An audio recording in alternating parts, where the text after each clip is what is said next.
capítulo 3. Vamos ler a carta a Laodiceia, onde nós já temos estado observando e vamos hoje pensar mais um pouquinho.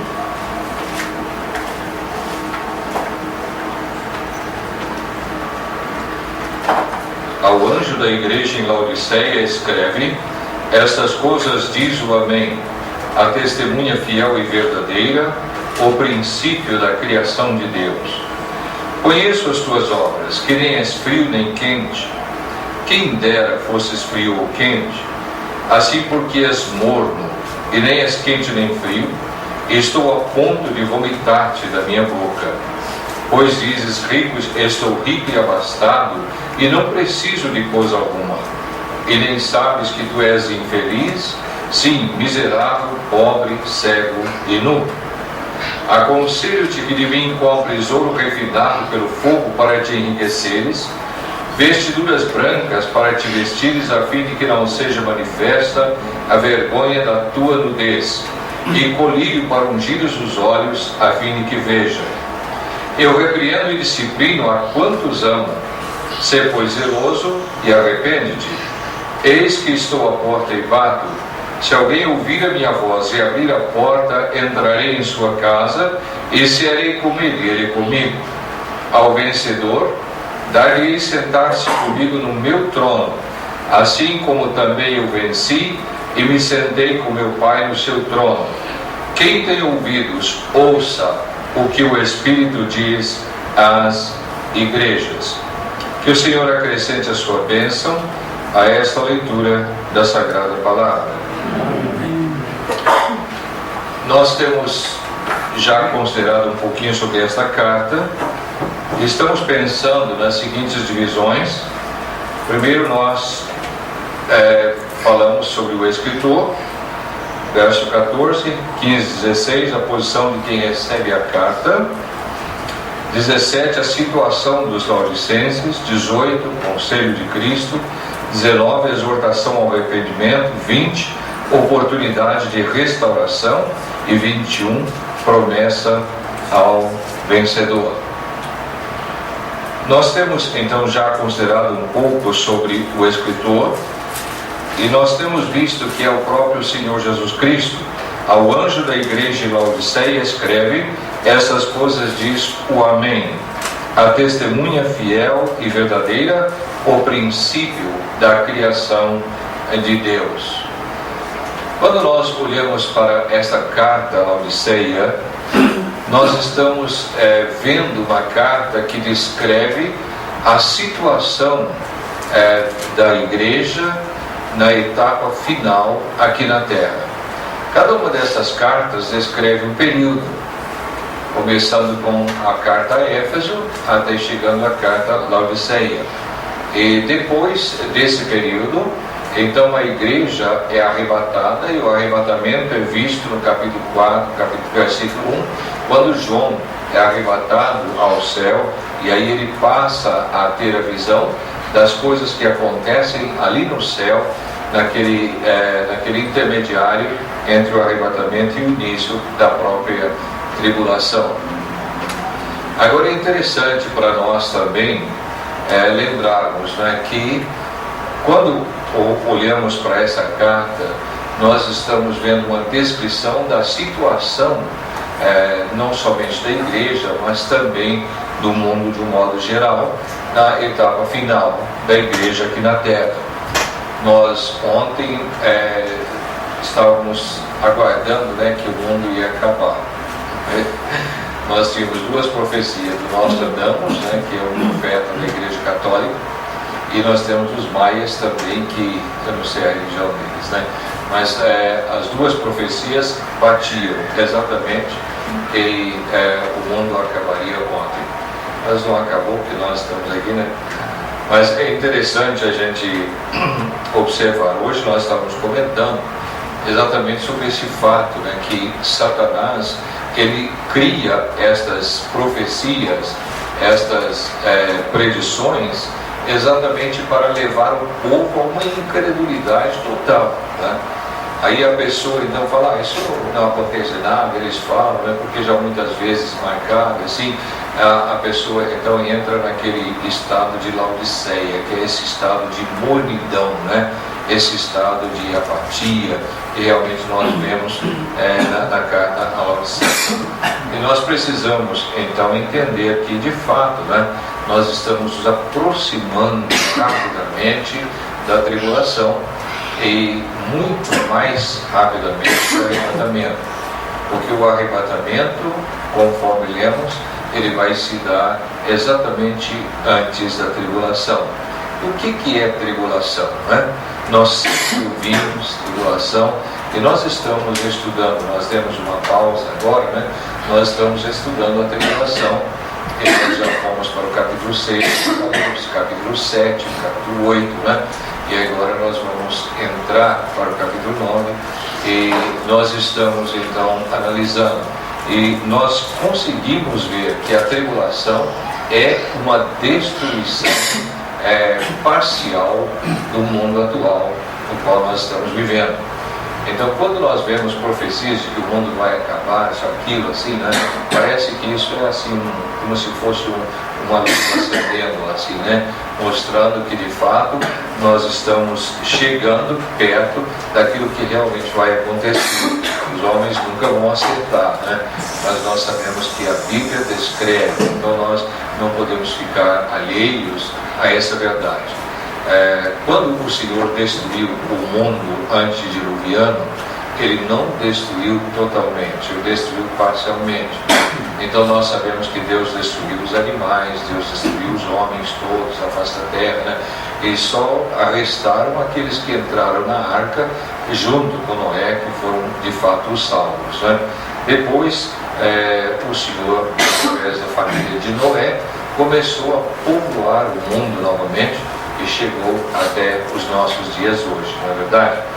Mas agora vem, pelas profecias da Bíblia, não nós tratamos de ninguém, né? Mas a profecia bíblica, a profecia de Deus mesmo, vem agora uma destruição parcial também. Parcial por quê? Porque o profeta Zacarias, ele disse que o nosso mundo vai ser destruído.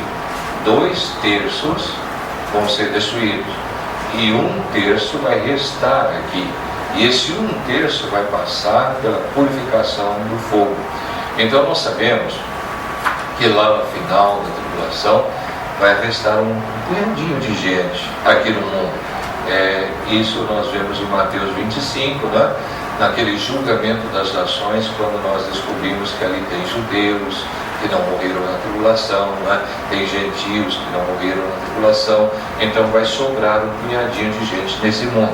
O profeta Zacarias fala que vai sobrar um pouquinho de cada nação, né?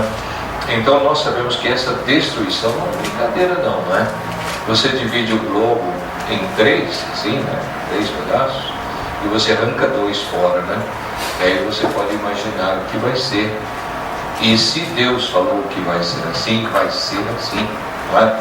Não é os homens que falaram isso, mas é o Senhor Deus, é o Criador mesmo, né? Então nós sabemos que isso vai acontecer e nós estamos então já observando que estamos caminhando para essa hora, né?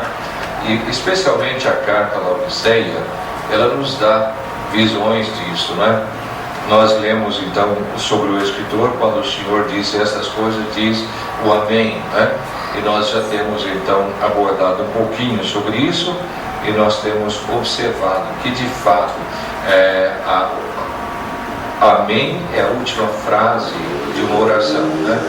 E nós temos observado que quando o Senhor se apresenta como o Amém nesta carta, Ele está com certeza querendo mostrar para nós que a fase final está chegando. E nós olhamos para Lucas 12, não é? E nós verificamos então que quando o Senhor Jesus Cristo chegar, talvez não haja muitos salvos na terra. Ele disse: vindo porém o Filho do Homem, achará fé na terra?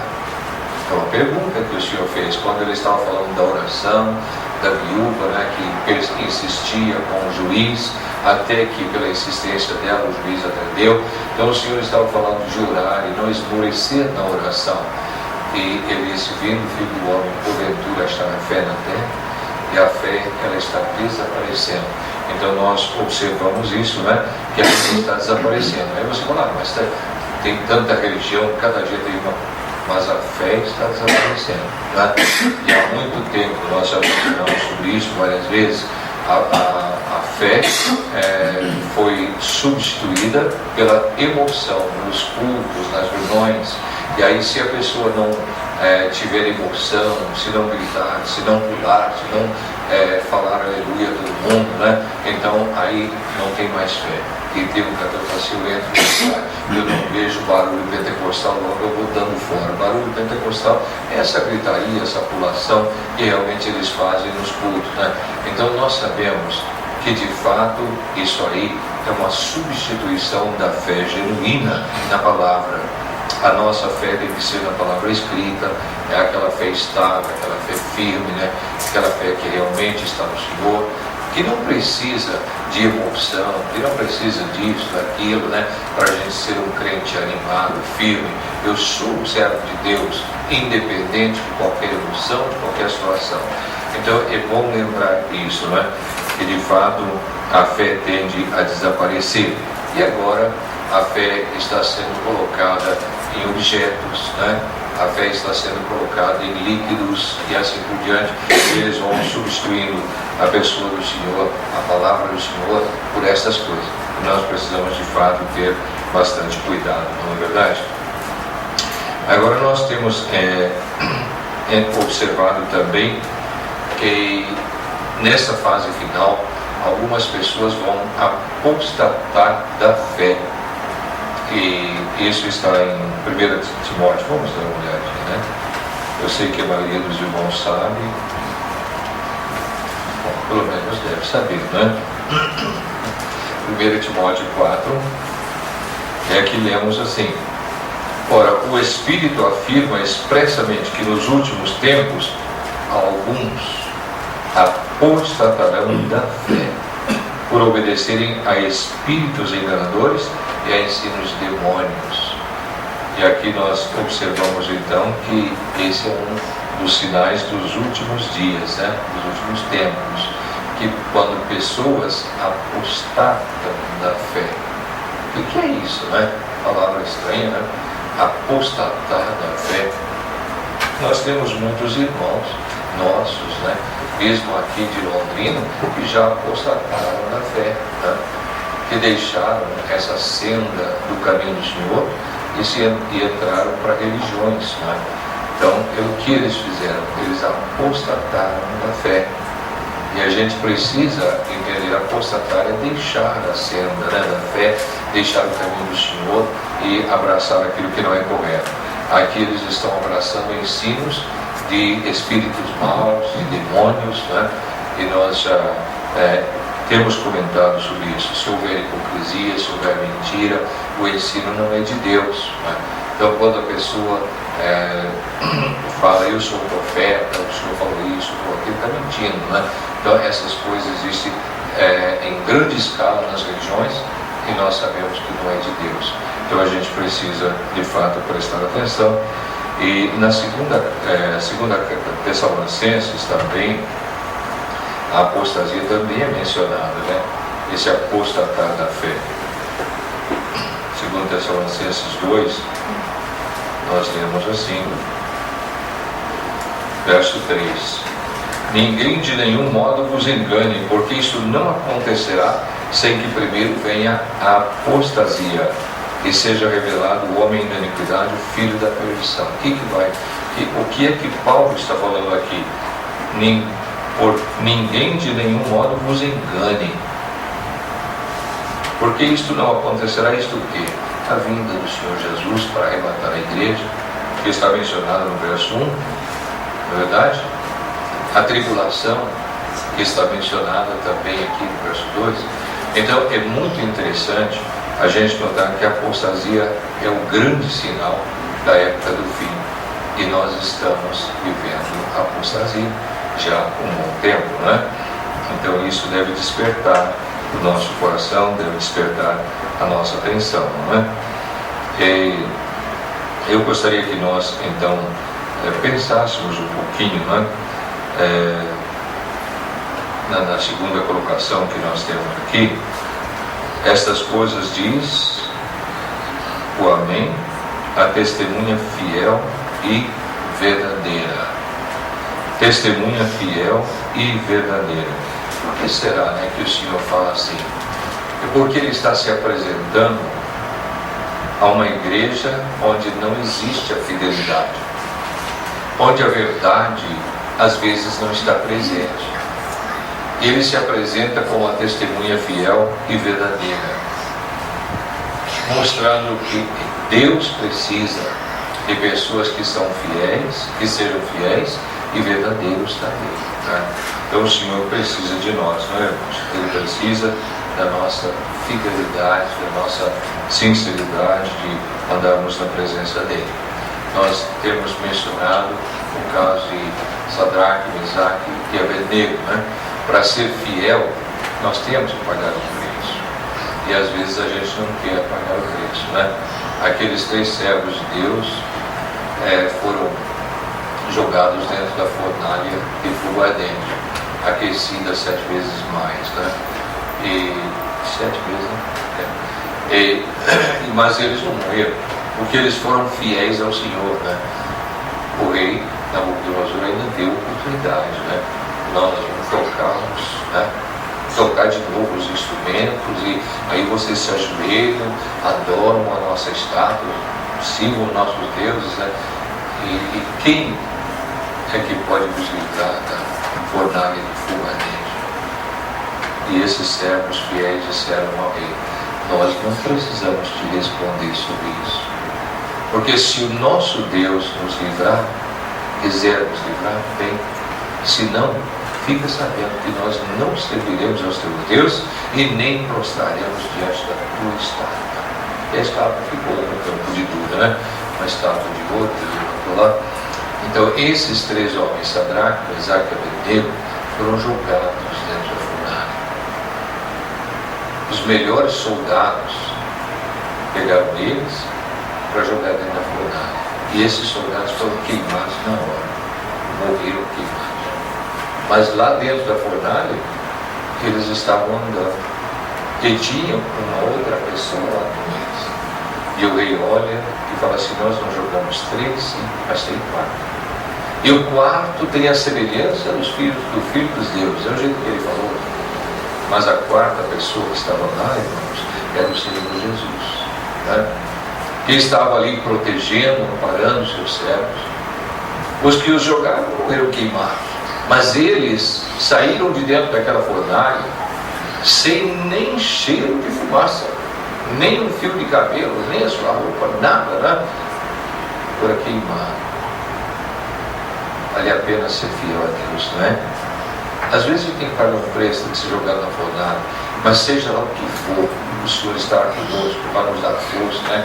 Nos dar coragem, nos dar a vitória, e isso realmente será assim. Então nós devemos ser fiéis ao Senhor. Não devemos de forma alguma abandonar os caminhos de Deus, apostatar dos caminhos do Senhor, abraçando ensinos errados, vida cristã errada, coisa assim, nós não devemos aceitar, né? Nós devemos manter a nossa fidelidade, a nossa firmeza ao nosso amado Senhor. E eu gostaria agora que nós pensássemos um pouquinho mais, né, na posição de quem recebe a carta, porque isso é importante para nós também, né? No versículo 15, nós lemos o Senhor dizendo: conheço as tuas obras, nem és frio nem quente, quem dera fosses frio ou quente. Interessante, né? Assim, porque és morno, nem és frio nem quente, estou a ponto de vomitar-te da minha boca. A situação daqueles que receberam essa carta da parte do Senhor era uma situação de mornidão espiritual.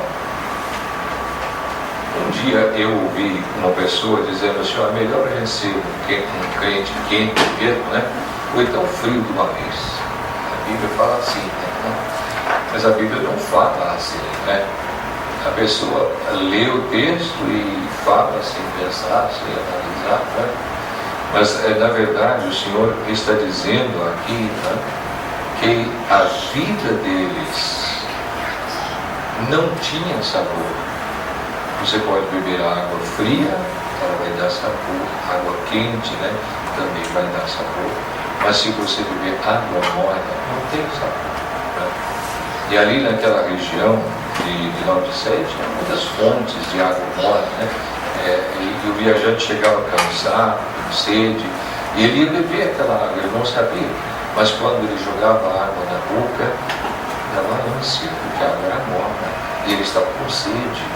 Então, ao invés de matar a sede, a água dava aquela ânsia de vômito, né?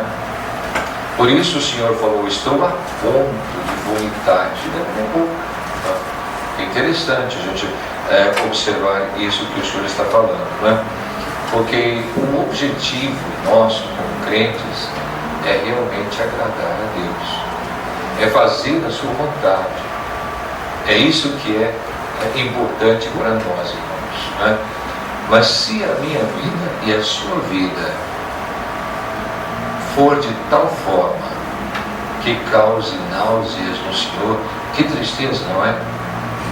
Que tristeza quando o Senhor olha para Laodiceia e ele vê aquele povo vivendo de uma forma que não agrada ao Senhor, que lhe traz aquela ânsia de vômito, né? Então é isso que o Senhor está falando. Ele disse que eles são mornos, né? Eles não têm paladar, a vida deles não agrada ao Senhor.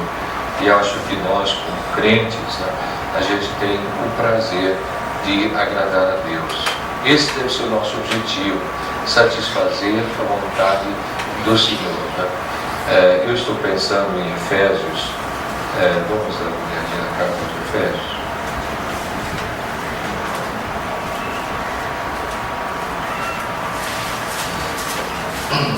Capítulo 5, versículo 15. Paulo disse assim: portanto, vede prudentemente como andais, não como necios, e sim como sábios, remindo o tempo, porque os dias são maus. Por esta razão, não vos torneis insensatos, mas procurai compreender qual a vontade do Senhor. Procurai compreender qual é a vontade do Senhor. A gente tem que andar como prudente, não como todo, né? É isso que Paulo está falando aqui. A gente tem que remir o tempo, porque os dias são maus. E a gente tem que procurar saber, compreender qual é a vontade do Senhor. Porque nós queremos fazer a vontade dele, nós queremos agradar a ele, não é verdade? Então isso é muito importante quando nós entendemos que devemos fazer a sua vontade, devemos agradar o Senhor. Agora, se eu não tiver esse desejo, se eu não me preocupar com a vontade de Deus, eu vou viver de qualquer jeito, né? Eu vou andar por caminhos errados, eu vou fazer aquilo que é contrário aos ensinos da palavra, eu vou desprezar o Senhor, né? Então eu vou agir assim, porque na verdade eu não tenho vontade de fazer com a vontade de Deus, né? Mas quando nós sabemos que os dias são maus, nós procuramos remir o tempo, ganhar o tempo, nós procuramos compreender, né, a vontade de Deus para fazer a vontade dele. Isso é muito importante, né? A gente pensa na nossa vida, né, como marido e esposa, né? Quando nós casamos, a gente não sabe nada um do outro, né? Porque quando namora, esconde, né? Não fala a verdade, né? Finge, às vezes, na verdade, para poder ganhar o outro, né? Mas depois que casa, aí é coisa diferente, né? Aí começa já a se manifestar. E às vezes um gosta de uma coisa, o outro não gosta, né? Um tem uma maneira de agir, o outro acha ruim uma maneira de agir, né? Então aí começa desentendimentos, né, no casal. Aí o que tem que acontecer? Tem que acontecer que um precisa compreender a vontade do outro. E precisa se dobrar a essa vontade. E não é dizer, não, você quer assim, mas eu quero assim. Então, ou você faz assim ou nada feito. Não. Os dois têm que se entender. Então, eu preciso compreender, ela precisa compreender, e nós temos que aceitar. Não é? É verdade? Nós estamos reconciliando, né? Nós estamos acertando um com o outro. E aí vai ser um casal feliz, abençoado, uma família abençoada, né? Porque um compreende a vontade do outro e procura fazer isso. Né? Por isso, quando nós procuramos compreender a vontade de Deus, nós vamos fazer a vontade de Deus. Se nós não procuramos compreender, nós vamos ler a Bíblia e falar, eu não gosto desse versículo não, né? Eu não gosto desse trecho da Bíblia não. Por que eu não gosto? Porque aquele trecho da Bíblia me condena. Né? Mas não é aquele trecho que me condena, é o Senhor. É verdade? É a vontade do Senhor que está expressa ali naquele trecho, e eu não quero fazer a vontade de Deus. Então eu não gosto daquele trecho, né? Se tirar aquela página da Bíblia, aquele capítulo da Bíblia, né? Então a gente precisa de fato compreender isso, né? E uma vida que não agrada ao Senhor é uma vida de mornidão, né? Outro dia nós falamos, né? Fomos para Mateus 21 e nós vimos como o Senhor estava voltando de Betânia e ele foi procurar fruto da figueira. E o que ele achou? Folhas, não é? Ele amaldiçoou a figueira secou. A figueira era muito frondosa, bonita, né? Cheia de folhas, carne, aquela aparência, mas não tinha fruto. E o que o Senhor queria era fruto, né? Era fruto. Então ele amaldiçoou a figueira, porque a figueira só tinha aparência, mas não tinha fruto. Então não adianta nada, irmãos, quando a gente pensa numa vida aparente, né? Nós não temos que ter uma vida aparente. Nós não temos que ter folhas. Nós temos que ter fruto. E fruto é quando nós obedecemos a Bíblia, é quando nós fazemos a vontade de Deus, é quando nós andamos no caminho de Deus. Então nós precisamos de fato, né, entender isso, porque isso é muito importante para nós, né? A mornidão, sem dúvida, não agrada ao Senhor nosso Deus. Eu queria que nós lêssemos um versículo em Hebreus 11.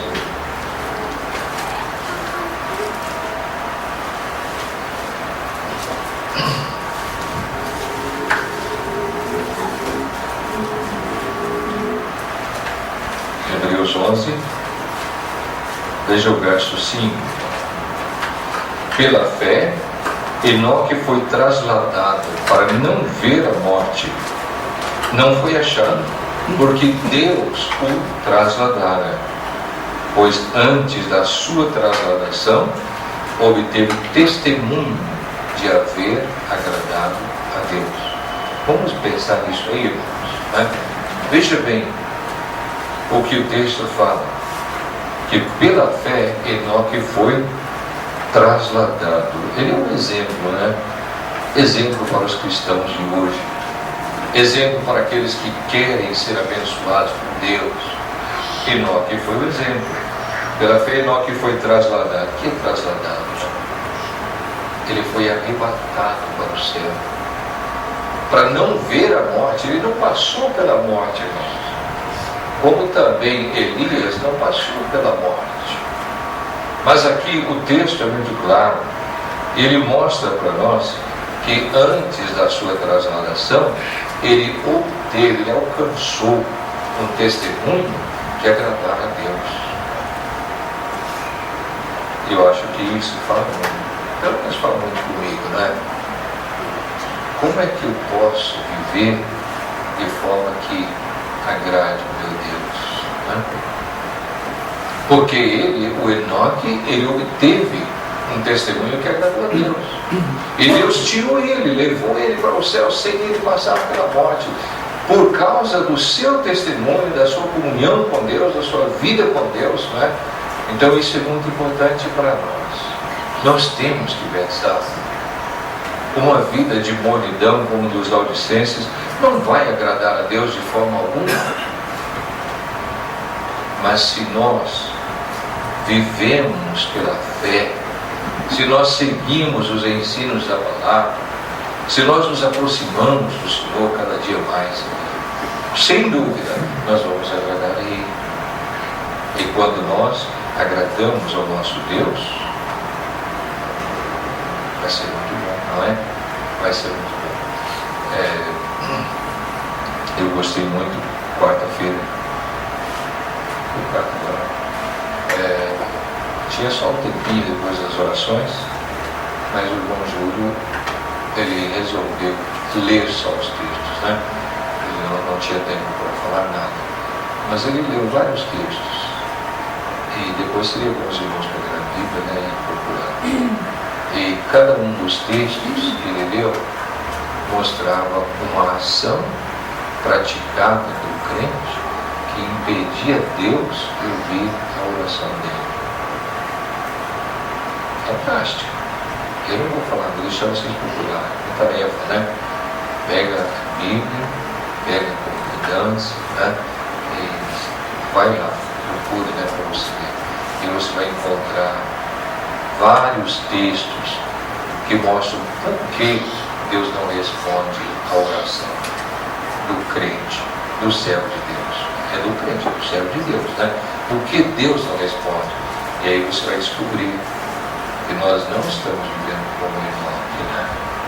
Nós não estamos vivendo de forma que agrade a Deus. Às vezes nós estamos vivendo distante do Senhor, amando mais o mundo, amando mais a vida pecaminosa, vivendo mais distante do Senhor. E de repente as coisas não vão bem, né? A situação se complica. E você ora, mas Deus não responde. Deus não responde porque a sua vida não lhe agrada. Você é aromona. Né? Então pensa bem nisso. Pensa bem nisso. Porque nós não estamos brincando de crentes. Nós somos crentes. Né?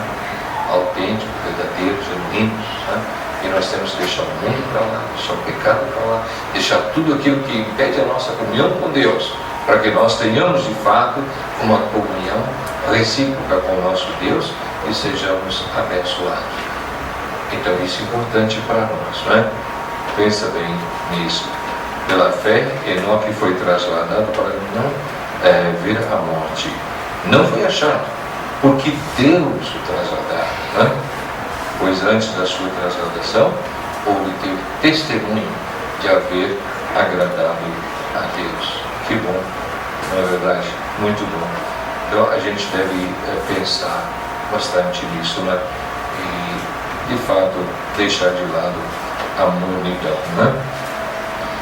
Veja bem, nós vamos dar uma olhadinha rápida aqui na carta da Odisseia, que vamos parar, né? No versículo 17, nós lemos: pois dizes, estou rico e abastado, e não preciso de coisa alguma, nem sabes que tu és infeliz, sim, miserável, pobre, cego e nu. Outro dia nós vamos voltar a esse texto e nós vamos meditar mais, né? Mas observe bem o que os laodicenses diziam: eu estou rico e abastado e não preciso de coisa alguma. Isso é o homem falando, né? É o homem falando, é do lado humano.